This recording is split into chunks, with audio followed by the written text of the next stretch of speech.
As you learned that day, we said that each noble path factor has to be practiced with the support of right view, right effort, and right mindfulness. That means Samma Ditthi, Samma Vayama, and Samma Sati.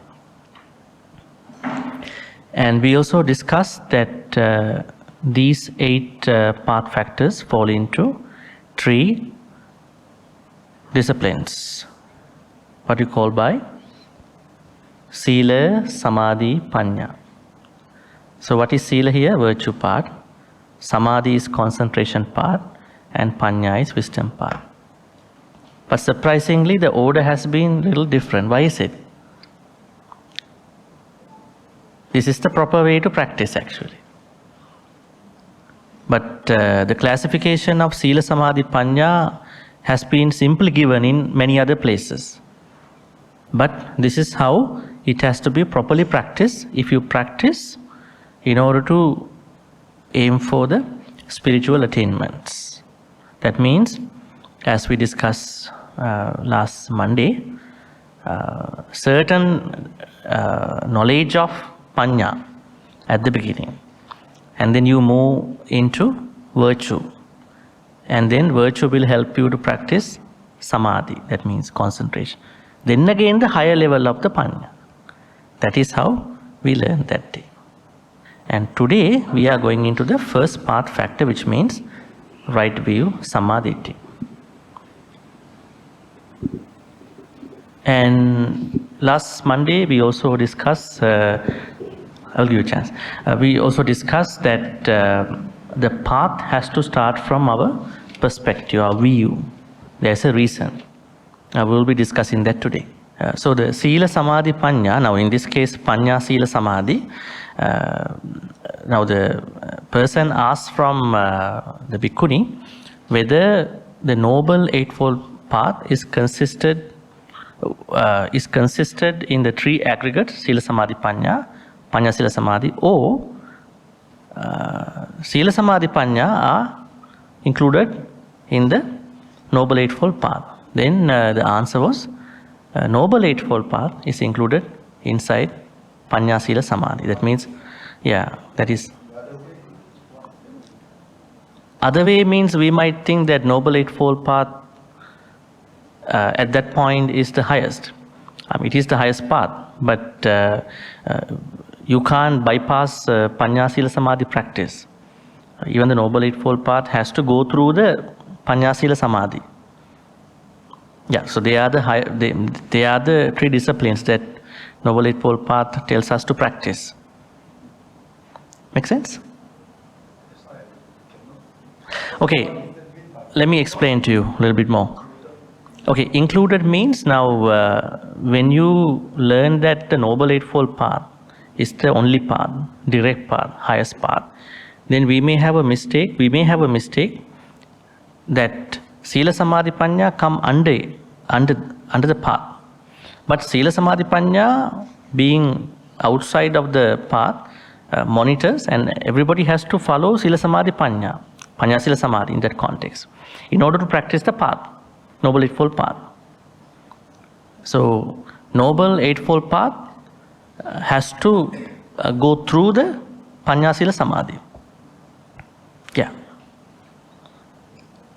You don't have to be overly, thoughtful about it, because when you practice the Noble Eightfold Path, it is the same. So, yes, that's it. The other way, as you can see here, are the 3 aggregates, Sila, Samadhi, Panya, included under the Noble Eightfold Path.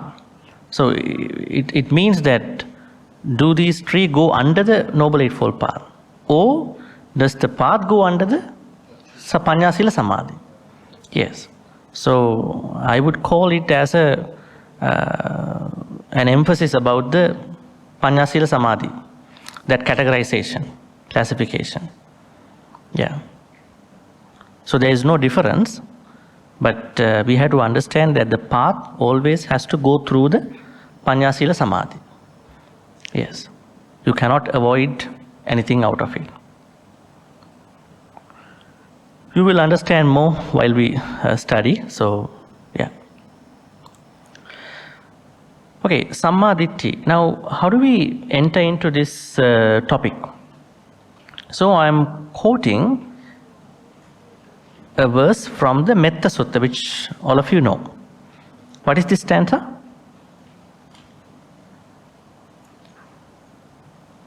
Dittincha anupagamma silava.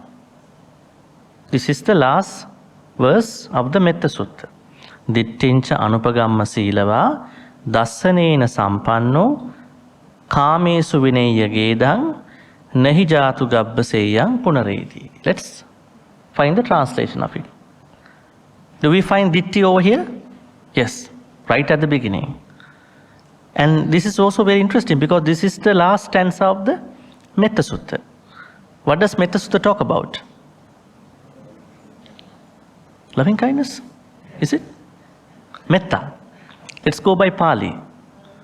These translations sometimes make some confusion. Of course, we say loving kindness. Metta. It's kind of a hybrid word, huh? Love and kindness. Hybrid. So, what do we see in the Metta Sutta? It is not only the metta. First, it prepares us for 15 skillful habits. Right? Sakko, Uju, Suju, Suacho, Anatimani, Santussako, Subharu, Appakicho, Sallahu Kabutti, so and so forth.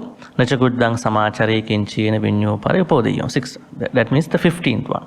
First, it says that there are, in my understanding, in my own reading, there are 15 skillful habits that every person who wants to practice kusala has to practice before that. Now we are all supposed to practice kusala, right? 10 kusala, avoid 10 akusala. But we are not simply able to practice them easily. We know that not killing is the thing that we should do, but people are driven by in different ways in order to that particular thing. So it says that we have to first cultivate the 15 skillful habits. And then it talks about different kinds of beings. Tall beings, large beings, beings who passed away, beings who are living, beings who are going to be reborn, beings who are terrified. Right? Many beings are described. Why it is very necessary for us to think about, identify beings in the practice of metta? Why is it? I think you all practice metta meditation. But why does the Buddha say we should be able to identify those objects of, I would say, the beings separately? Why is it? There's a reason.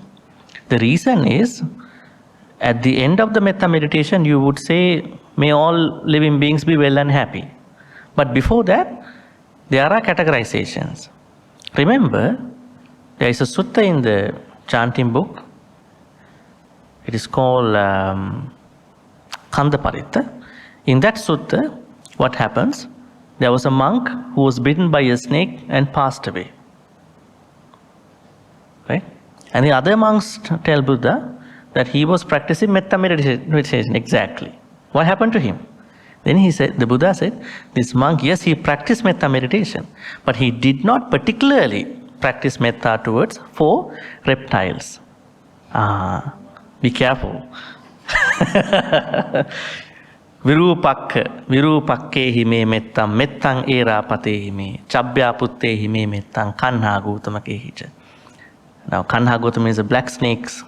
Virupak is kind of pythons. I mean, there are 4 types of reptiles according to the Buddhist teaching. So, if monks do not understand particularly, there are different types of snakes, probably it might say they don't feel that you're metta. That is why that identification is interesting, it's important. The Buddha said it is why he was bitten by the snakes. So, what a pity, huh? But it happened.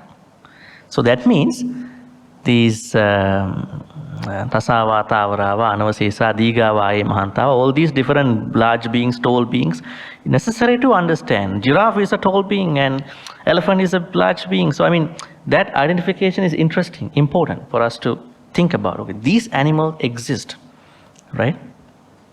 So, the sutta goes on. But at the end, the sutta takes us to a different context. This is that place. Just before this stanza, it says, Tittang charan nisinova sayanova yavatassa vikatamittu etang sating aditteya brahmametang viharang idamau. What does it mean? Tittang charan, if you are standing, charan if you are walking, if you are sitting, nisinova, if you are lying down, you can't practice metta while you are sleeping, right? Lying down. Yavatassa vigatamittu, till you are awake, until you are awake. Yavatassa vigatamittu. Etang sating aditti, you should practice this sati of metta, the presence of mind about metta. And it says, Brahmametang viharan, this is the highest form of living. Highest form means, I would say, highest form of attitude. Highest attitude. Now we are coming down to attitudes. Now we have different attitudes on the day. We are getting moody, depending on the time, situation, people. But out of all these moods, the highest, I would say the highest mood and highest mentality, highest attitude is metta. Because once you are into metta, your love is going to be unconditional, not conditional. Right? After that, now the sutta takes us to a very interesting, I think this is this could be a summary of our final practice of the, Dhamma. Dittincha anupagamma, having not attained any Ditthi. Why are we not supposed to come into Ditthis? What is a Ditthi? We can discuss about it. Because Ditthi is really taking us to a bunch of akusalas. Then Silava, virtuous. Then Dasarena some, but Ditthi is bad, but Dasana is okay. That's what you have to understand here. See? Now, Ditthi is the problem, but Dasanena sampanno. Have Dasana. There's no much difference in the word. Ditthi means Dittati, see, but Dasana means being able to see something according to a certain, I would say, the bare minimum person, the Sotapanna. The view of the Sotapanna is Dasana. That is okay, but Ditthi is a problem. Do not run into any Ditthis, views. But Dasana. Kamesu vinayagedang. Never ever get greedy for kamas. Right? Vinayagedang. Nahi jatu gabbaseyang punareti. Buddhists are supposed to think that I'm not going to be reborn in a womb of anybody. But with a bunch of expectations, they are not doing that. He would come no more to be convinced in a womb. Right? This is the ultimate thought. Anyways, so Ditthi and Dasana. Once again, I would show you. Dasana, seeing like a Sotapanna, but no Ditthi. No Ditthi, but Dasana. Now we are going into another sutta which you know, Ratana Sutta. This sutta clearly says, now there is something very interesting here. In the Ratana Sutta, when Ratana Sutta talks about the Sangha, Buddha Dhamma Sangha, the analysis of the Sangha is broader than the Buddha and Dhamma. Which spiritual person has been picked up by Ratana Sutta for Sangha? Is it a Sakadagami or Anagami or Arahan? Which spiritual person has been picked up by the Ratana Sutta's analysis about the Sangha? Sotapanna. Why is it? Because the Buddha wanted to teach everybody that Sangha start from a Sotapanna. Right? Now in this stanza, verse number 10, it says, Saha vassa dassana sampadaya tayasu dhamma jahita bhavanti. Sakkaya, there again you see Ditthi. Sakkaya Ditthi Vichikichitancha Silabbatang Vapi Adatti Kinchi Chatuha Pai Hicha Vippamutto Chabithanani Ababbu Khatu Idampi Sangi Ratanam Panita Etena Satchena Suatti Hotu. Now what is important over here for Ditthi and Dassana? Dassana Sampadaya. Now this particular Sangha has come to the Dassana. Dassana means this one. Endowed with the Sotapanna way of seeing. That means already has overcome the what he has already overcome in regard to Ditthi. Sotapanna person already overcome Sakkaya Ditthi. That is how he becomes a Sotapanna. The first thing that we all have to overcome, right? Do not try to hit on other things. First thing is Sakkaya Ditthi, right? So Sotapanna person has already eliminated the Sakkaya Ditthi. We will discuss that later. Now he has come to Dassana. Dassana means his way of seeing things are different from somebody who has Sakkaya Ditthi, right? The rest of the things are not important to us, so we will leave that. All right, so you can see Dassana Sampanno. Now you can see this is very important because this Ditthi and Dassana were given separately. Even in the basic suttas we know, very basic ones. You don't need to go to Dhammacakkapavattana Sutta. You don't need to go to Samma Sutta. In the very basic suttas, perhaps you don't know because you merely chant. Maybe you listen to a chanting. Maybe you chant without knowing the meaning. This is the problem. This is why you might perhaps not catch these things. Right? Oh, it's a blessing, so I just put my palms together and listen to somebody, you know. Right? Then asking us, Bhante, do we pray wrong? Have I prayed wrong? This is the reason. Because you never know what is going on here. Right? Some of you might know, but many people outside. Alright, so now you know Ditthi is not good, and Dassana is what we are trying to, yes. Sakkaya Ditthi. Yeah, Sakkaya Ditthi is something that we all have to initially overcome, just to become a Sotapanna. You are going to eradicate your Atta. But although you overcome Sakkaya Ditthi, but still you are continuing as a normal person. Remember Vishaka's story? Vishaka married to someone at the age of 7, and she is not 7, after the 7, she already a Sotapanna, but she married a man. How come she married a man after becoming a Sotapanna? Find it out.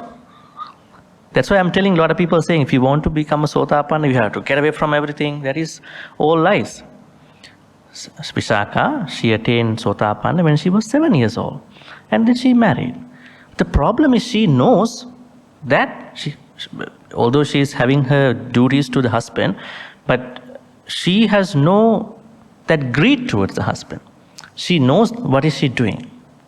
She is not driven by the lust. But just to keep that life, she is there. Remember the hunter's wife? Wife is a Sotapanna, but husband is a hunter. So every day morning she has to give all the gears to him. Arrows and all the weapons and everything. But Sotapannas are mentioned, they are not even killing even an ant. But she was simply doing that because that is her role as a wife. See, these stories are very interesting. So I'm saying, anatta, when someone comes to the real understanding of anatta, when that person is going to become an arahant. So Visakha did not attain arahantship at that point. She was simply a Sotapanna. So she simply overcame Sakkaya Ditthi. That means there may be people among us who have already attained Sotapanna. We never know. If these stories are going to work out for us, definitely we never know. Because it's a very deep understanding about karma. You are with karma, but you know what is karma. You know what to do with that. So the difference between Sakkaya Ditthi and Anatta is, Anatta is particularly for somebody who attained Nibbana, that understanding, full understanding. And Sakkaya Ditthi is the understanding that I, me, myself do not relate to the five aggregates. Right? That is a simple understanding according to the Anatta concept, but for us it is a bigger understanding. We will discuss that too. Alright, what is a Ditthi? According to I wouldn't normally quote Abhidhamma, but if you look at Abhidhamma, it says most of the akusalas happen from lobha. If you look at the chittas, the thoughts, it says most of our akusalas happen not from anger, not from moha, but from lobha, greed. Actually, if you look at your daily life, most of your akusalas are coming from your attachments and lobha, not from those. You may be angry, but only for a short time. Right? Sometimes because you are attached, you coming up with anger too. But the fundamental reason is lobha. So there are, I think, 12 akusala thoughts in the Abhidhamma. 8 out of them are lobhas, lobha-based akusalas. That means you only do 2 akusalas, and 2 from anger, 2 from moha, but 8 from lobha. That is why in the Abhidhamma it says this Ditthi is a part of lobha. It is true, because when you have an ideology, when you have a perspective, let's say you may have healthy perspectives or unhealthy perspectives. If you have a political perspective, it can go as far as even fights, even character assassinations. Let's say you have a view about different things, socio-economic, cultural stuff. Maybe you have views about life, right? So it is said that all these views, unless you keep them under a certain wholesome context, they can go spread around lot of greed. So then you have Ditthi, the particular bad Ditthi with lobha. So lobha, Ditthi means attachment to views, I would say, greed to your views, right? That is what you call by the Ditthi. But I put it as Miccha Ditthi, because when you say Ditthi, you won't be able to understand what it is. Ditthi, Miccha Ditthi, we take it as the same. It is like when you say Sati, we normally say Samma Sati. But Sati, if you take it neutral way, if it is an ethically neutral way, we just say Sati. But when you say Samma Sati, it is ethically positive, good stuff. When you say Miccha Sati, it is ethically negative. But when you say Sati, it is ethically neutral. Because it is said that all your thoughts include Sati. Some people are trying very much, I want to practice Sati. No, you already have Sati. Otherwise you can't do anything. According to the Abhidhamma, Sati is an automatic, I would say, Chetasika. Sati, there are 7 Chetasikas actually. But Samma Sati is not automatic. Samma Sati, right, I would say mindfulness or right Sati, is hardly anywhere. Right? Sati is everywhere. As I told you the other day, even criminals, they have a lot of Sati. Right? Otherwise they can't plan well. Robbers, criminals, terrorists, they have more mindfulness than you. But Miccha mindfulness, wrong mindfulness, right? They are planning for many years to bring somebody down. Because Sati is present, but not right Sati, right? Alright, so I would call it Miccha Ditthi. So Miccha Ditthi means here wrong view. So basically view, I would say Miccha Ditthi is attached to the lobha. Alright. Whenever somebody has a view, there is definitely greed attached to that view. In one place, or in a couple places, Buddha says, Miccha Ditthi is the worst akusala. Worst. Now you see the akusalas here, 10 akusalas. Panadipata, Adinnadana, Kamisumichachara, Musavada, Pisunavacha, Parusavacha, Sampappalapa, Abhicca, Vyapa, the Miccha Ditthi. What are they? 10 akusalas. This part. This part. These are 10 akusalas. This is the body side, this is speech, this is mind. Out of these 10, Miccha Ditthi is the worst. Why is it? Somebody may argue, it is just a view. What is the problem? Somebody goes and kills someone here. Somebody goes and steals someone's stuff. Somebody goes and, break other people's relationships. Somebody lies. Somebody talks behind the back. Somebody speaks very badly, using harsh words. Somebody is always gossiping, using frivolous talk. Somebody may come up with, I would say, a lot of greedy thoughts. Or somebody may have ill will. But this Miccha Ditthi, the last one, it is the worst akusala, unwholesome activity. Why is it? Let's find out. Why is it? Because the rest of the akusalas all come from Miccha Ditthi.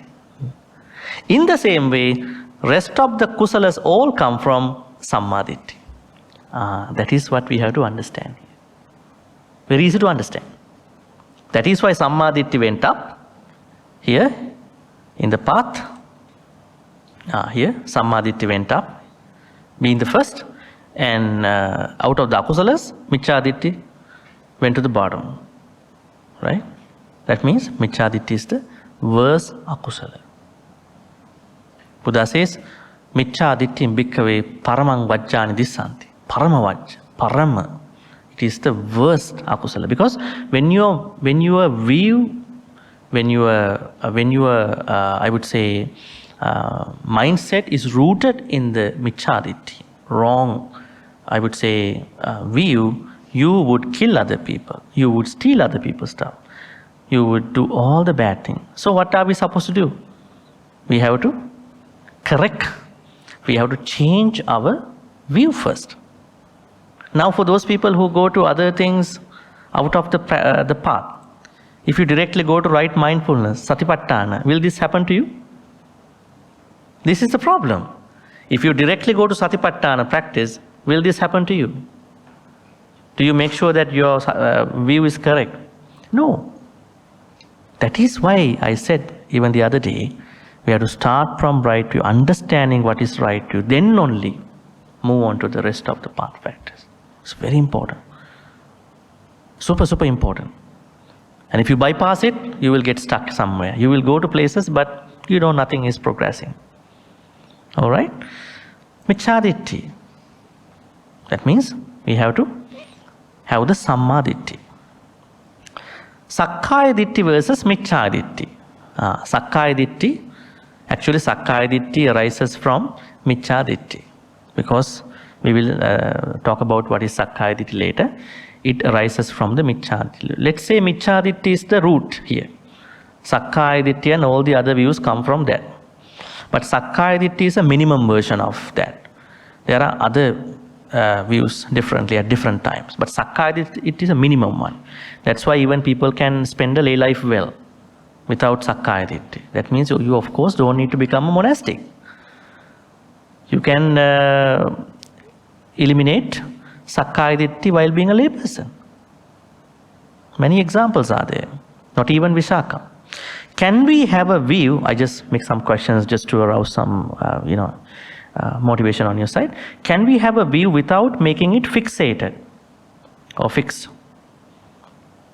So, is it not good to have views? It is good. We need to have some views, healthy views, wholesome views. Even we might not have that right one, healthy views. But we should never have a view that is very fixed or fixated. Because when you have a very fixated, very fixed view, you are not listening to other people. You are very hot-headed, disobedient.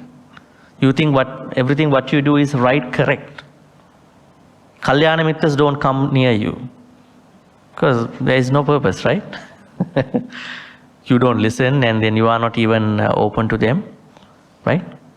So, we should have good views, but we should never make them fix it. That means, let's say I have a view, but one of my Kalyana mittas say, I think this has some unwholesome, this carries some unwholesome stuff. Okay, I think about it. Why not? I think about it. So, how I get to that point? I am leaving my options free. I am leaving my views free. That means I let other people correct me also at certain points. So, I progress in my path. Right? That is why we may have views but not fixated or fixed views. Can we live without views? No, we cannot. That is where many people thought we have to come up with a lot of views, like in the Brahmajala Sutta, we will discuss that. Why is there a strong focus on the notion of Ditthi within early Buddhism? We will discuss that here.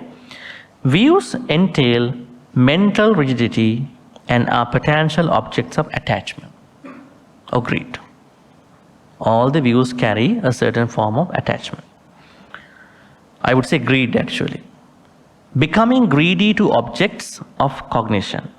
So we cognize all the time, so we then become greedy for those objects.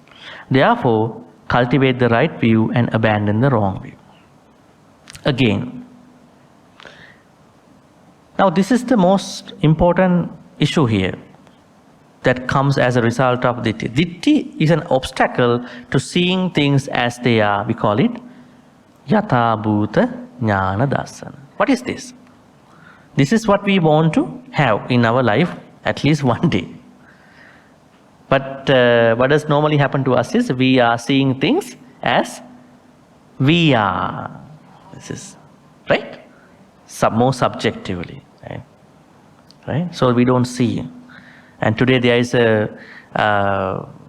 maybe there's a different thing, maybe in the same thing, but you might think, okay, why it is not the previous one? You are not able to see the uniqueness of that particular thing, right? So we may sometimes have to look at everything in its uniqueness. Not always go back to the past. Going back to the past means we are very subjectively viewing everything. A relationship, somebody has a very bad relationship in the past. Then always looking at the new person through that wound all the time. But this person may be a very good person. How do you see that good person, goodness of that person? You may do your own techniques, but you should always believe that good things can happen. Right? So you have to bring yourself from subjectivity to objectivity sometime, at least. So, but when you have a lot of Ditthi, you are not able to see things as they are. No Vipassana. You can't get into Vipassana. Right? Some people have views about the Dhamma. It is also a problem. Because whatever the views you have, they will stop you from seeing the truth. Because we all want to see the truth, the naked truth as it is. Not the truth through whatever our garbage. Trash garbage in our mind. Maybe little knowledge about the Dhamma. Maybe little stuff that you know. Maybe some of our past experiences only. So we have to be open for the naked truth, the Dhamma truth, without no obstacles between. Then, the aim of the Dhamma path is the transcendence of all. We have to transcend all views. Right view, Samma Ditthi, with no view at all, overcoming all views, even right view. Even right view one day, not today. When you go there, when you attain to that level, you will see right view, I should not even attach to right view. Right view was a simple technique for me to get into other stages. Only a technique. I should also not attach to right view, but I have to use it, because when you have no direction, you can't practice any path. But when you are moving on to the different path factors, Samma Sankappa, Samma Vacha, you have to do all with Samma Ditthi, but this is simply a technique for me to practice it, not even be greedy attached to it. But the relinquishment of all views. Wrong view is a form of greed, as I said earlier. Right view signifies the cessation of craving. The circularity of the Buddhist path is right view. That means we all always have to bring right view. But at a certain point, you are not even attached to the right view. Right view is not a doctrine, a correct proposition, kind of a framework for us to go on our path. Correct attitude towards the Buddha's teaching. Now, this is very interesting. What is our attitude towards the Buddha's teaching? We may have different attitudes. Somebody might think, I only give dana. That is my Buddhism. Somebody might think, I only practice some sila. Right? Somebody might think, I only do some cultural stuff. Somebody might think, I should only listen to very deep Dhamma things only. But these all lack a correct attitude. The Buddha says, you should have a correct attitude, right view towards even the Dhamma. Otherwise, you are not picking up the Dhamma in the right, proper way. A correct knowledge which comes from right view should not involve attachment, I would say greed. A true statement, if it is an object of attachment, is micchaditthi, even though it is still true. Now we are going to see the 62 wrong views at the time of the Buddha. We are not going to talk about all that. If you can click on this thing, you will see at home. You can see how those 62 views work on. And there are, mostly these views come from two perspectives. Eternalism, annihilationism. That means there is a complete destruction of the life, or we exist throughout the samsara. All these come from that. They are just part of the views. Actually, these are the two ends that a lot of people struggle in today's world, right? They think either that their life is continued, like in Hinduism, they think that their life, their soul continues, right? The same soul continues. In other religions, they think there is a complete destruction of the self when they die. That is what you call by annihilationism. This is one, right? Eternalism means the other. So most of the religions, they are on the two ends. And these are just part of all of them. And now we see after the Brahmanism, that means Brahmanism means the Brahmins, 1500 BC, long time ago, there was a certain new tradition, new movement came in. What do we call it? Shramana tradition. Shramana tradition. Actually, Buddhism is also a part of Shramana tradition. What is the difference between Shramana tradition and the Brahmana tradition? Can somebody tell me? Not believing in the God. So normally Brahmanist tradition, they all believe in a God. You have to go through the God. Then Shramana tradition? Self-practice. They thought liberation cannot be given by a God. We have to find out by ourselves, by elevating, by practicing us, something within us. So some people mostly went too far in that practice. So there are 6 main, I would say, teachers who brought up, different teachings about it. See, Purana Kassapa, Makkali Gosala, Ajita Kesa Kambala, Pagoda Kachayana, Nigantanathaputta, Sanjay Bellatiputta. So out of these 6, only the Nigantanathaputta was the very closest one to the Buddhism, because he said something about like an extreme innocence, extreme practice about the morality. Others had different ways, but they were a little different from the Buddhist and Jain Niganta's ideas. Let's see. Purana Kassapa, one of the Shramana teachers, he said that morality does not make a big problem. That means you can kill, okay, or you cannot kill. You may kill, you may not kill. You may give dana or you may not give dana, same thing. So we call it amoralism. Amoralism. That means a complete denial of the what? Huh? What's karma. When somebody practices sila, when somebody does not practice sila, what will generate? Karma. Sila is the one we do, but then what generates? Karma. At the end you generate karma. The problem is with whether you have karma or not having karmas. Nibbana is also end in the karma, right? Nothing else, right? So his philosophy, his teaching was to say, nothing is bad. You can either do the wrong thing, you can either do the good thing. Right? Second, Makkali Gosala. He said everything is predetermined. Everything is predetermined. Your death is predetermined. Like those people who go after astrologers, asking when I'm going to die. Yes, I found from Himalayas, this is the day, this time, this moment you're going to die. And now you are getting ready for that. You are making yourself ready for that day. Right?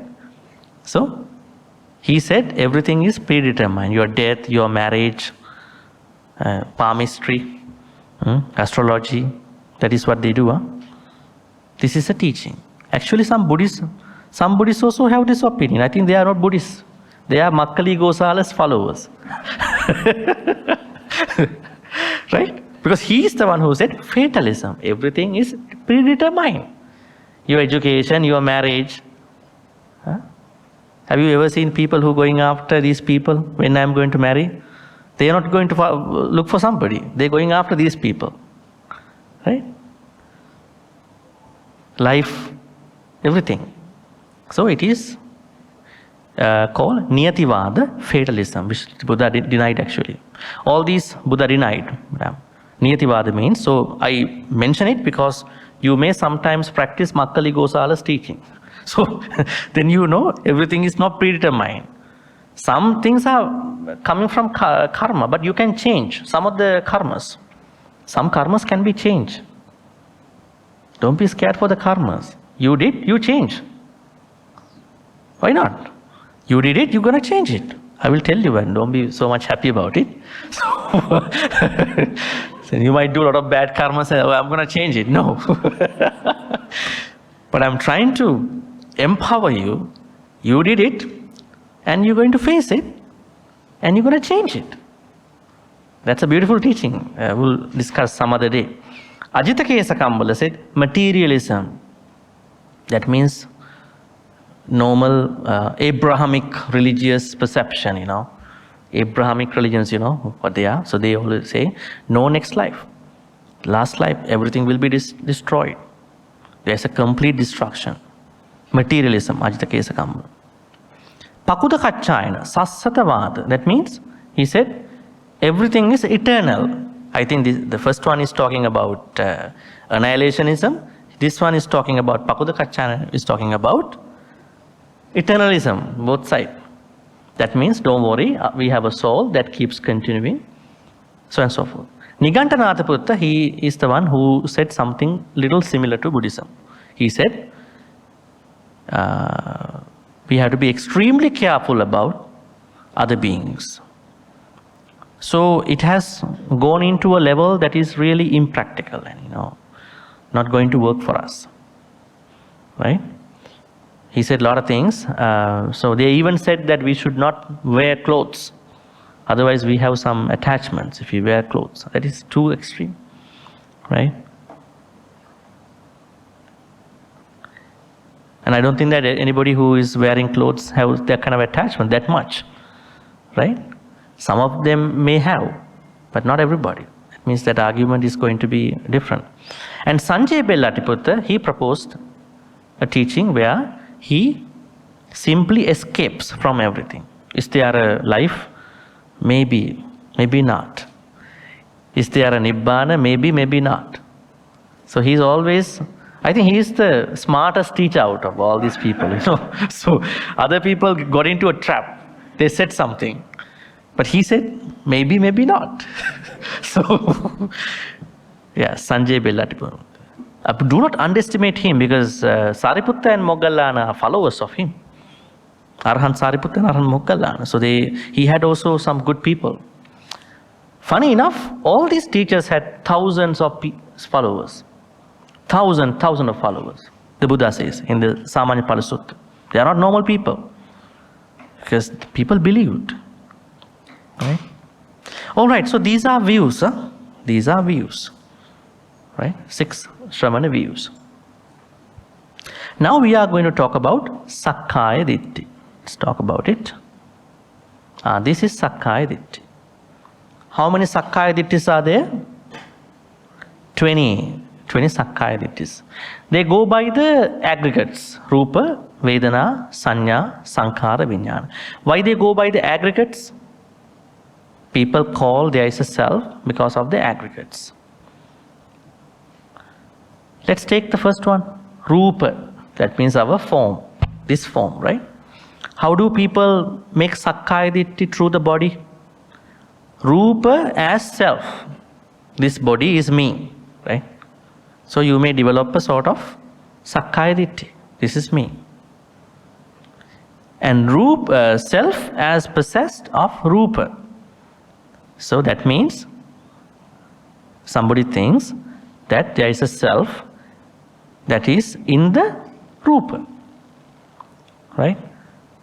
So when you take Rupa as self, that means it is a Uchchedavada, annihilationism. And when you take self as possessed of form, that means you think there is a continuing self, soul in that body. Rupa as in self. That means somebody takes Rupa as in the self and self as in the Rupa.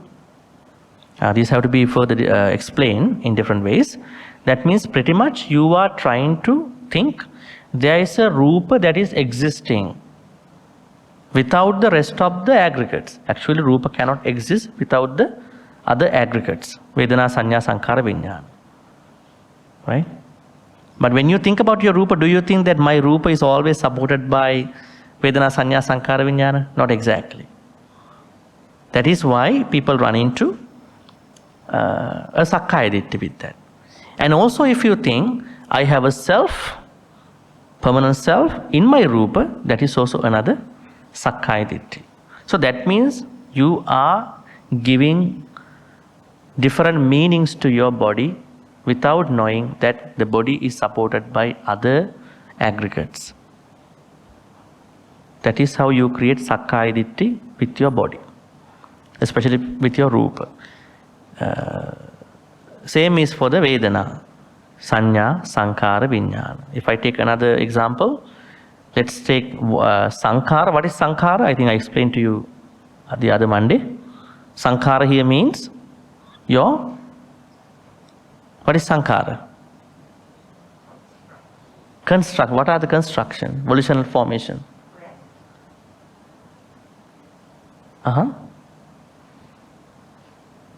No, that is another explanation actually. Here Sankhara means your karmic activities. Your karmic, good, bad karma activities are in the Sankhara. Right? And you have a Vijnana apart from that. So let's say you take your karma as yourself. But is karma something that is not changing all the moment? Karma is always changing. Right? Somebody is doing a good karma an hour ago, and after coming over here, he or she may think about something wrong about it. The same karma is becoming different after that. Right? So, that means you cannot take karma as yourself. Karma is always changing. Always changing. And if you think yourself, this self that you have now, as possessed of certain permanent karmas, that is also a way of getting into another Sakkaya Ditthi. So what you need to understand is, when you think your 5 aggregates are not combined together, and if you take your 5 aggregates independently, that there is a self exists, then you are running into a Sakkaya Ditthi. See, always try to depersonalize these 5 aggregates. So if you personalize 5 aggregates, you are definitely carrying Sakkaya Ditthi. So that is how we have to look at it. As I told you, Sakkaya Ditthi is the minimum bad Ditthi version. There are other Ditthis also. Sakkaya Ditthi is the footing for all wrong views. Normally, most of the wrong views start from Sakkaya Ditthi. Sakkaya Ditthi is the first view. Out of view, all other views come. Because of Sakkaya Ditthi, all the other, I would say, different Miccha Ditthis come because of Sakkaya Ditthi. Here again, you can see how the same Sakkaya Ditthi was given in another sutta, Alagattupama Sutta. This Rupa is mine, there is I am, this is myself, this is I am, this is myself, right? So how do we understand this in a simple way? How do we understand Sakkaya Ditthi in a very simple way? Unless you think that I do not exist, but 5 aggregate exist, then you are okay. You are in the safe zone. But if you always think that this Rupa, if you separately looking at Rupa, Vedana, Sanya, Sankhara, Vijnana, and giving meaning to those 5 aggregates differently. There is I, me, myself. There is I, me, myself. This is my Vedana. This is that. Then you are creating Sakkaya Ditthi. Right? So, if you do not give the meaning to different aggregates by I, me, myself, then you are not creating Sakkaya Ditthi anymore. That is a simple practice you can do. That is what even this sutta says, in addition to the one I show you. Have you ever seen these 10 questions which the Buddha did not answer? There are 10 questions Buddha did not ever answer. When people ask questions from the Buddha, he did not answer all the questions. Why is it? He thought these questions are irrelevant. They are irrelevant to the practice. Right? Remember, he took some soil onto his fingernail and asked the monks, which is more? Is it the amount of soil here or the rest of the world? It's a very simple question, right? And the Buddha said, everything I taught you in the canon, I would say Dhamma and Vinaya, especially Dhamma part, is like this. That means the rest of the things are not necessary for you to practice the Dhamma. They are not necessary. Now what about all these commentaries and everything now? Now they are trying to explain the real true Dhamma, but then you have to understand. Because Buddha only said, I only teach you what is necessary for you to practice the Dhamma and attain Nibbana. Other things are not necessary. Don't waste your time. Actually, you don't have lots of time to practice even the Sutta teachings with your lay life. Right? So, that's why Buddha did not take these questions. When somebody asked, he did not answer. See? They are not necessary. We call them avyakatas. The Buddha said, left questions. He normally leaves those questions. Somebody asks, is the world eternal or not? Is the world finite, infinite, limited, unlimited? The body and the mind same or not? Or one thing or another thing? The Tathagata exists after his passing away or not? Simple, some are simple questions. So these 10 questions, but in today's world, if somebody asks these questions, if somebody is going to avoid them, it's going to be a big problem. But Buddha said, these are unnecessary questions, not for science, but for the Dhamma path. These are very good questions for scientists, those who want to search more experimentally, but not for Dhamma practice. Because you are not going to find out whether soil exists in another world or not in the Dhamma practice. You want to know what is Dhamma. Right? What is happening to me? Why I am getting old? Why can't I accept my aging? Why I am getting sick? Why I am dying? These are the biggest questions that we are looking at. Not that whether there are other beings in other planet, right?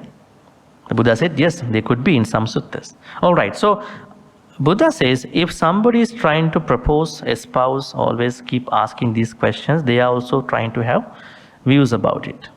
So that's something to think about. All right, I want you to look at these words in the Pali Canon. These are very interesting words. Miccha Ditthi, you know that, huh? Miccha Ditthi means the verse akusala, right? That is the verse akusala. Ditthi sampada. This is a positive word. Good one. That means when you attain Sotapanna, you are coming into Ditthi sampada. You are accomplished. You accomplish in your view. And also Ditthi sampanna, it's a past participle, you are accomplished. This is also a good one. Ditthi visuddhi, your views are purified now. They are not impure. But this is a problem. Ditthi vipallasa. What is it? Distortions, inversions or distortions of the reality. The Buddha said our perceptions can go distorted. Our thoughts can go distorted. Our views can go distorted. Now, this is what we want. Vipallasa, perversions. That means when you are not able to see things as they are, that means you have a Ditthi vipallasa. Right? When you are not able to see the perceptions as they are, you are having a sanya vipallasa. It's a distortion. It's not the reality. It's a distortion, distorted reality. It's like you are trying to see a picture, but the picture is blurred. Huh? You can't see the real picture, right? It's blurred. So let's say blurred version is the vipallasa. So Ditthi can be a vipallasa. Because pancha nivaranas come here, you are not able to see that object. Then there's a distortion. So Ditthi has been given in different Pali words. So I want you to look at them too, just to understand. This is very interesting. Papancha. How many of you have heard this word before? Huh? You have heard it? Papancha. What is papancha? Huh? Overthinking. What is papancha? Mental proliferation. Yes, that's the word that we use, but I'm going to ask you, what is that?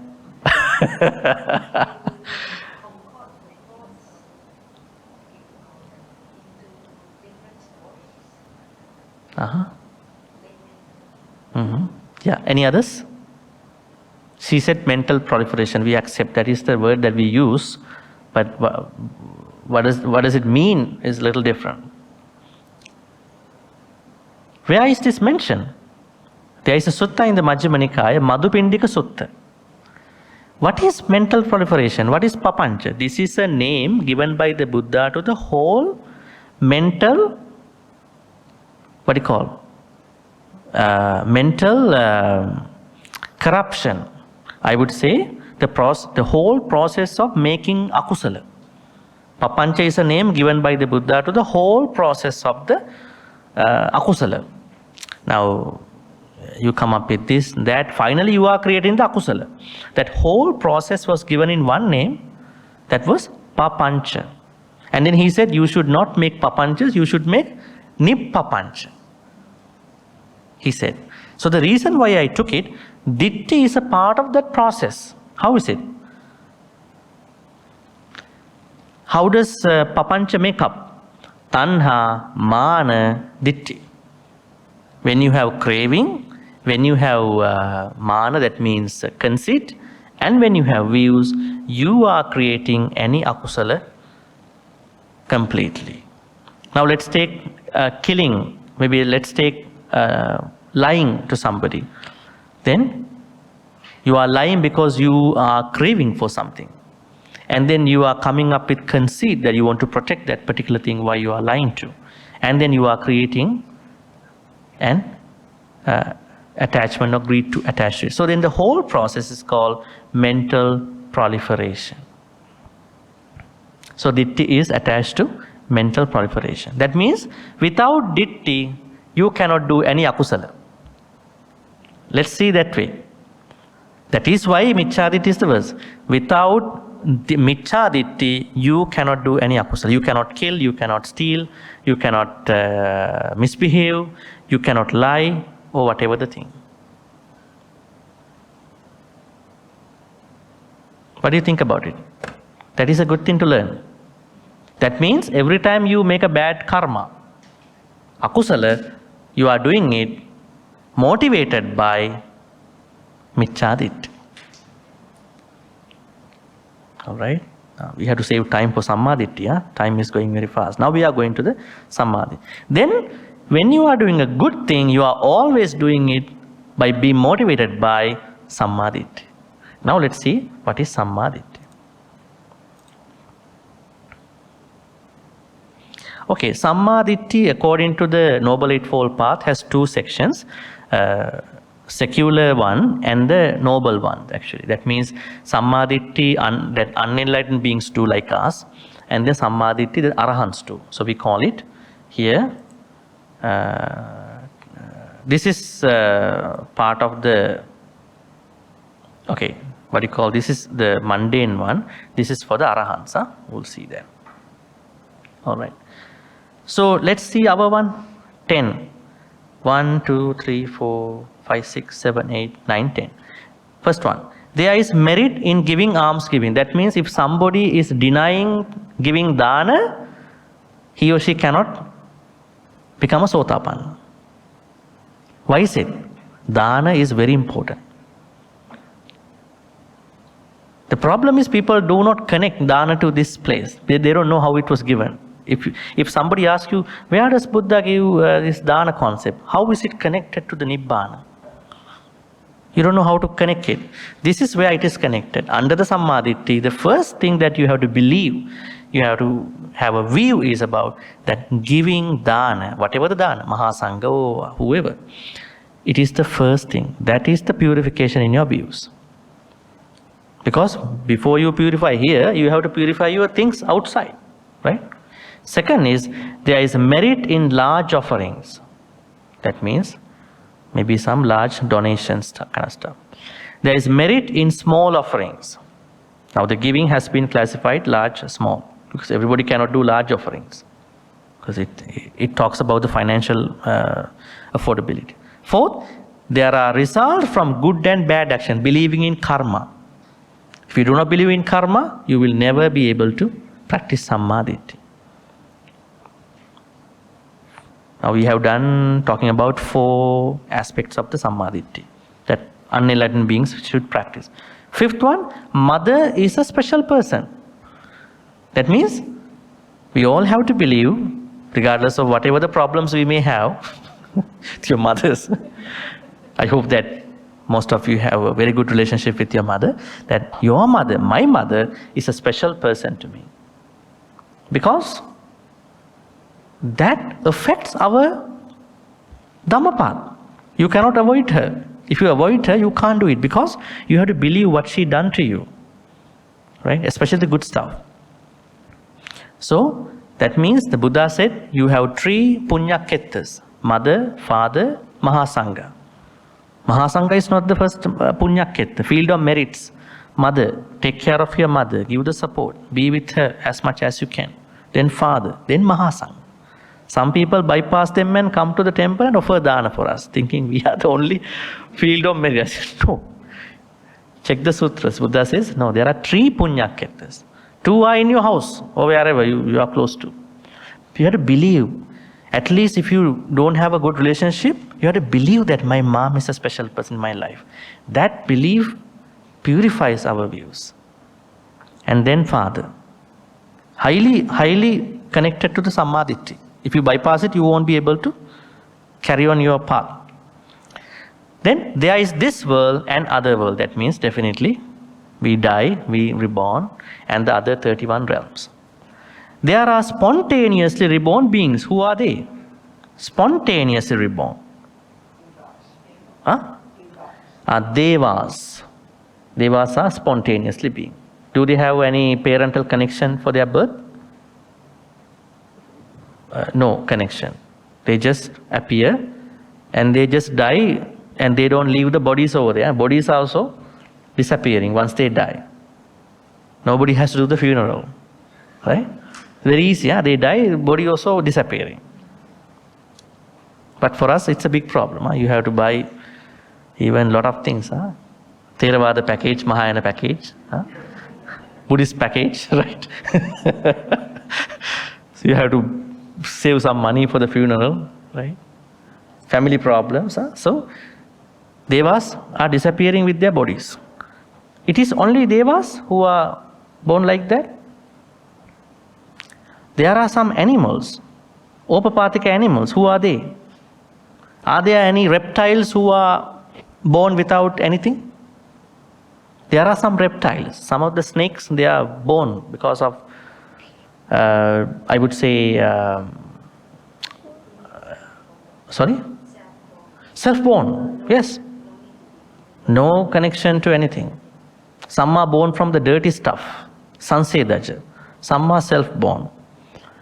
Even Brahmas, Maras, Deva, Brahma, Mara, they all are self-born, spontaneous. So we have to believe. We might not see them exactly, but we have to believe that they exist.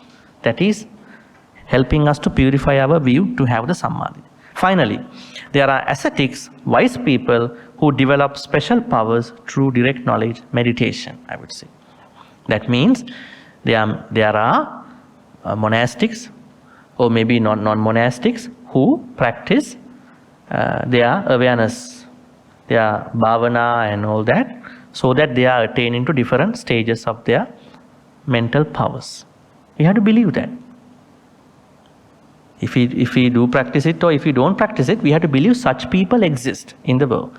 So these 10, when you believe and do accordingly, you purify your view so that you can go to the next level. What is the next level? Samma Sankappa. Only when you have these 10, you come up with Samma Sankappa. If you don't have any of these 10, you will go to Miccha Sankappa. Now let's see how many other supporting factors help. It's right view, right effort, right mindfulness. Right? That means why are they help with the right view? In order for you to understand what is right view, what is wrong view, you also need another layer of right view. That change. And then just because you know this is right view, okay, there are 10 things here. You know these 10 things. But can you simply do it without some effort? You need to put some energy, some effort. Just because you know, just because you have energy, can you still do? Not that easy to do, because you should have Samma Sati. You should understand, this is the time I have to give dana. This is the time I have to take care of my mother. They need my help. This is the time I have to believe in certain things. How are we able to do such thing if we don't have Samma Sati? Samma Sati is the supervisor. Now you understand, as lay people, unenlightened beings, we must have these 10 things to practice Samma Ditthi. But one important thing, unenlightened being Samma Ditthi is sasava, it has defilements. That means you may have expectations at a different level. It creates punyas, merits. Because of that, it carries some of the clinging for future lives, right? Unless you are not able to properly finish the path, go to the last Samma Samadhi and become an Arahant. Otherwise, you are still creating these things. But at the first level, Samadhi, you need to have this purification, because if not, you are not able to practice the rest. Alright, that is Samadhi, and this is where I am going to wrap this up. Is there a separate sutta about Samadhi? Yes. Majjhima Nikaya 9, Samadhi Sutta. You can check on that. Now in this sutta, Arahant Sariputta says there are 16 ways we can check, self-check, whether we have right view or not. It's a very good way to look at it. See? Unwholesome, wholesome. When we have unwholesome qualities or wholesome qualities, that is one way to check. Let's see it here. When friends, a noble disciple, understand the unwholesome and the root of the unwholesome, the wholesome and the root of the wholesome, in that way he is one of the right view, whose view is straight, who has unwavering confidence in the Dhamma and has arrived at this true Dhamma. That means, what are the unwholesome roots? What are they? Unwholesome roots. Akusala moola. Lobha dosa moha. So when you know you have lobha, when you have dosa, you have moha, and when you know when you have kusala moolas, 3 kusala moolas, that means dana, metta, panya, alobha, dosa, moha. That is one way you can check whether you have right. How do we know it? When you are doing anything, anytime, if you always go back to what is the root of my present action now, whether my present action is a alobha or adosa or dosa or adosa, then you are checking, you are having right view. So, nutriments, 4 noble truths, 12 causes, 10. Let's get into the sutta to see that properly. When friends, a noble disciple, understand aging and death, the origin of aging, cessation, the way leading to the cessation of aging and death. So, it's always the 4 noble truth framework. You have to bring that framework to all these things. I would say all these 16. This is 1, 2nd, 3rd, and 12 causes means, where do they come from? Where do these things come from? 12 causes? Paticca samuppada. What is paticca Avijja, sankara, vijnana, nama, rupa, salayatana, passa, vedana, so on and so forth. So, for all these 12 causes, if you bring what is the cause of, what is avijja, what is the cause of avijja, what is the cessation of avijja, what is the path that leads to cessation of avijja, then you have to bring the 4 noble truths framework to all the 12 paticca factors. Then, if you do it all the time, that is another way you can understand that you have Samma Ditthi, that tenfold Samma Ditthi. All right, let's leave it here. Any questions now? You gave an example about this Suttapatana, the wife with the hunter husband, right? By the hunters? Whose husband is a hunter, and she gives him the tools that he needs for his work. I didn't get that part exactly. Okay. Yeah. In that family, that lady was a Sotapanna, but the husband was a hunter. So she has to do the duties for the house, because that is the only way they make money. So although we know that Sotapannas are not supposed to even kill an ant, but she was just simply fulfilling the household duties. So I was trying to say, now in today's world, when people are talking about becoming a Sotapanna, they are creating a very big, I would say very, very different, highly superficial life. That is what I am trying to address. It is not. At the Buddha's time, there were a lot of Sotapannas. They were simply spending life. And also, the most important thing is, while attaining Sotapanna, you can still live your lay life. That is the most important thing. Because most people want to become monks and nuns. They think this is the only way. Because they don't know what is Sakkaya Ditthi and the elimination of Sakkaya Ditthi. If you do not personalize your 5 aggregates, you are almost there. It depends on everyone, because everyone's life is different. If you do not personalize, that means you do your duties, everything in your household, and you work, everything. But you do not always try to depersonalize. I do not call this the body of 5 aggregates to be I, me, myself. I know this is a part of five aggregates. This is a combination of five aggregates. Always think about, when you think about, oh, I'm good, I'm better than that person, I did well. Not I did. It is this combination of the five aggregates. Now, that is how we develop that Sotapanna way of thinking, and then finally go there. Now, in that case, that hunter's wife was a Sotapanna. She practices her own thing. But because she is with that man, she has to prepare everything and give to him. Right? That is what happened. My understanding was different, so I saved my following questions. Yeah, you can ask the question too. No, because I was putting that example in reference to Samma Ditthi. Mhm. Like, what is the correct view that she has to do that? Acquired. But yes, but your example is actually about depersonalizing her five aggregates, not the Samma Ditthi about hunting. Mhm. Yeah. All right. So she has not an arahant. She was not an arahant at that point. That means it doesn't say that she is a very serious practitioner of the Eightfold Noble Path, Noble Eightfold Path. So the understanding she must have got was the removal, something that came as the removal of the three fetters, Sakkaya Ditthi, Vicikiccha, Silabbata, Paramasa.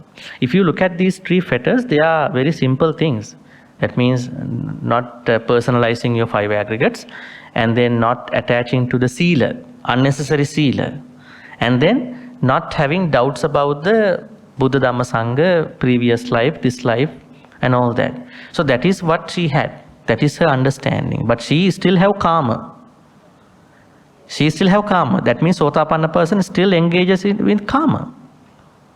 That is no problem. But one thing is for sure, she is not having more than 7 lives. That is good. Somebody who has karma still engages in karma, but having no 8th life. That is interesting. So, if somebody can do such, then I think that's a very good teaching for all of you, because you are struggling in your practice, what to learn, right? That means we should not bother karma as a problem here. What we should do is we should never personalize these 5 aggregates to be us. So when you depersonalize your body into Rupa Vedana Sanya Sankara Vijnana, the way you look at of the karma is also becoming different. Right? Now, not that I have karma, I have these specific karmas, sensuality. Then at that point you see, not I am having karma, but this 5 aggregated body looking for karma. That is what Vishaka and those people had in terms of the Sotapanna view. I'm not a vegetarian, but I was feeling guilty each time I ate chicken. So, Meat? yes. So, what is the right view that I should have? What is the right I view? have no craving for meats. I can Yeah. eat vegetables, no problems. But because, like, as part of the local Now culture, the problem with that question is whether you want to eat chicken or whether you understand 5 aggregates want to eat chicken. That is, if we go to talk about the Buddhist idea of eating meat or vegetables, that's a different big concept. We don't want to touch that here. Now here what you need to think is whether you believe whether there are no 5 aggregates, you exist, or whether 5 aggregates exist. That is what we have to separate here. Yes. If you think there is no I, me, myself, but 5 aggregates, 5 aggregate based body needs to eat meat. So what's the problem? That is just a body out of 5 things. But if you say no, I exist, that I wants to eat, that is Sakkaya Ditthi. That I even wants to eat a chocolate is also Sakkaya Ditthi. Not go to meat. But in that case, I have a more serious question. I didn't want to ask earlier because I thought it was in conflict with my first question. But after your last explanation, what if there are people who go for sex services and the ladies who are offering the services are human trafficking victims? So how do we justify that? That's a tricky question to answer. Because I'm looking at morally, not socially. Yeah. So, yeah, it depends. It depends how they think about it. We don't know how they think about it. That is the issue. Now, as I said to you earlier, when you asked the question about the meat, I asked whether you look at it in a sense that I want to eat meat or my 5 aggregate body wants to eat meat. Now, in terms of the escorts, those ladies who are sexual workers, do they think that they are giving the services so that as a consequence of a need that they are selling the 5 aggregates? So, it's a very tricky question, but if you look at the Dhamma point, we have to separate what they think about it. Yeah. All right, any questions? Yes, please. I was so happy to see the 16 ways to check right view. Mm-hmm. Because last week I did ask about if a person is ignorant and do not know he is ignorant, how does a person get into all those? And I'm also questioning myself, if I don't have a master with me, how would I know that I'm having the right view? So my question now is, when I saw this 16 list, is there any way where I can get further explanation to expound on that? So Where can I find them? these 16 ways are self-check-ins. Yeah. All right? Now, whether to check whether you really have the Sakkaya Ditthi or not. Whether you really have Samma Ditthi or not. So you can check in with them personally. Yeah. Yes. So, but here it put that, okay, unwholesome, wholesome, one. No, click on the link, the sutta. Go to the link here. Oh, there is a link when I go to the website. So see, there's a link I have attached. Yes, it is called Samma Ditthi Sutta. So there's a hyperlink. Click on that.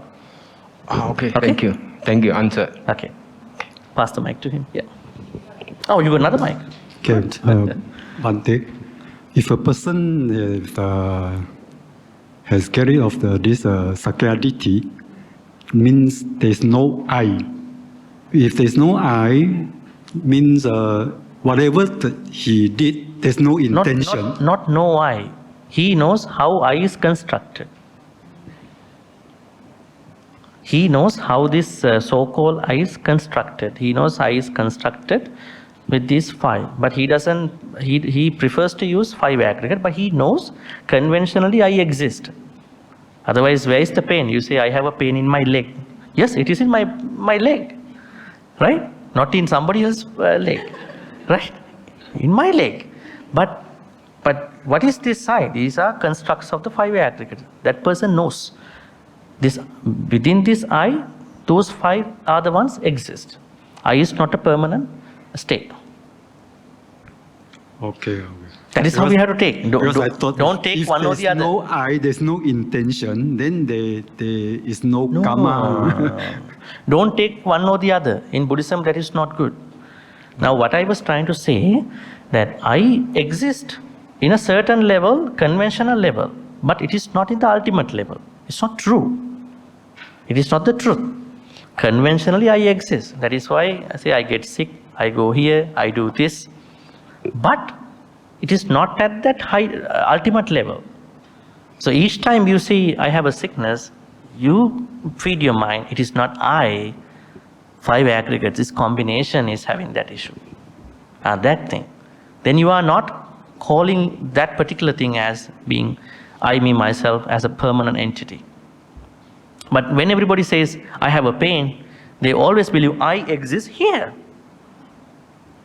They think, they highly think about it.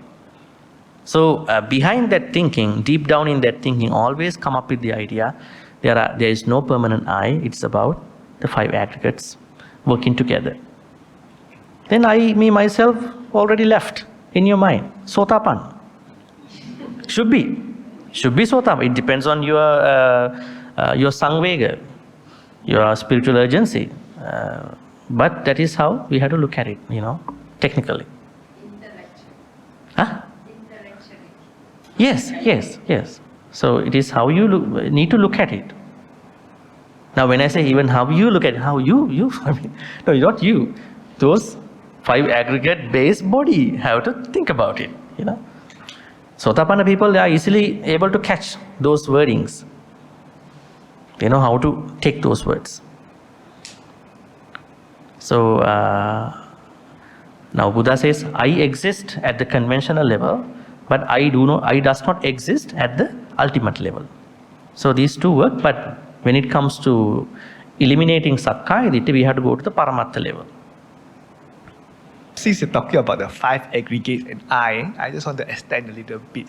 So if I is actually the outcome of the 5 aggregates functioning, so if the 5 aggregates is eliminated or ended, right, there's no I, what's left? What is left? If the 5 aggregates are ended, what 5 is left? aggregates are not ended till you attain till you die in this life. Yeah, if you die and let's say, well, I suppose it goes back to the, just so you're flashing there, those questions that Buddha wouldn't want to answer. So does Buddha exist after his death? You know, after he's reached his Yeah, that's an enlightenment? irrelevant question. Yeah, so I think it's something similar here. So if the 5 aggregates ends, right, and therefore I ended myself as well, what's left? The Actually question carrying coming through one of the irrelevant questions here, but I will take it as a valid question. Okay. Okay. Don't worry. Now, when someone passes away, what will normally happen? How do we understand that process? Rupa, Vedana, Sanya, Sankhara, Vijnana disintegrate, isn't it? Isn't it? Rupa, Vedana, Sanya, Sankhara are not furthermore integrating, they are disintegrating. So the mind part, out of the mind part, the Bhavanga Vijnana exits from the body. Vedana, Sanya, Sankhara, they are attached to that body. So then that person is looking for a new body, right? So that is what happened. So till we not die, that means we are going to continue with our 5 aggregates. So 5 aggregates are basically recycling back to the places where they come from. Our bones, everything, they recycle back. But our consciousness, that is traversing into another body. I can understand that. So now maybe I'm taking that a bit further. So suppose you reach the stage like nirvana, where you do not even carry it to the next body, you ends it, right? Nobody ends the body. That means you do not get yourself reborn. So you reach that stage lah. Yes. You reach that stage. So you Because consciousness is stopped, it's gone. yeah, it stopped. There's no more 5 seeking for another aggregates. body. There's no more I. Since you don't get reborn, everything ends. So what's kind of left, or you know what? Well, I suppose What is you say, left? in a way, what have we become, or The what's state left? of mind. Yeah, is that the thing is that is there even a state of mind, or there's no mind at all? It's everything nibbana. Nibbana means everything is extinguished. Everything is finished. That is the permanent end of karma. So no creating of new life. So nothing is going behind after that. Because this new bodies are, consciousness is looking for new bodies because of your karmas. You're still having karmas. So new karma, creating of the new karmas are finished at the point of your nibbana. So you are not creating any more life. So the nature of that life, we cannot explain that exactly because unless you have attained that stage. But what we have to understand is a framework. When you are not stopping your karmas completely, new karmas, that means you are still looking for new bodies after you pass away. That is the answer I can give. So can I say nirvana is not even a state of mind, it's the ending of the mind? Nirvana is the end of mind. When you achieve nirvana, it's not a state of mind that you're achieving. It's not a state of mind. It's an ending Nobody of the says mind. it's a state of mind. Okay. Yeah, because you finish your mind. Yeah, so it's an ending of the mind. Yes. Actually, you don't finish the mind, you finish the consciousness. Mind is one life thing. Our mind is one life thing, and I will leave this mind and I go with my consciousness to another mind. Yeah, so it's the ending of the consciousness. Ending of the sansaric consciousness that travels from here to another place, another place. Then is there anything else that's left? Or that's carrying through? Well, I'm not technically I can't give an answer for that. But what you have to understand is rather looking at the specifics of what's going to happen, it's good to look at how ditthis can affect us here. Then you will understand what will be the happiness at that point. That is what I can say.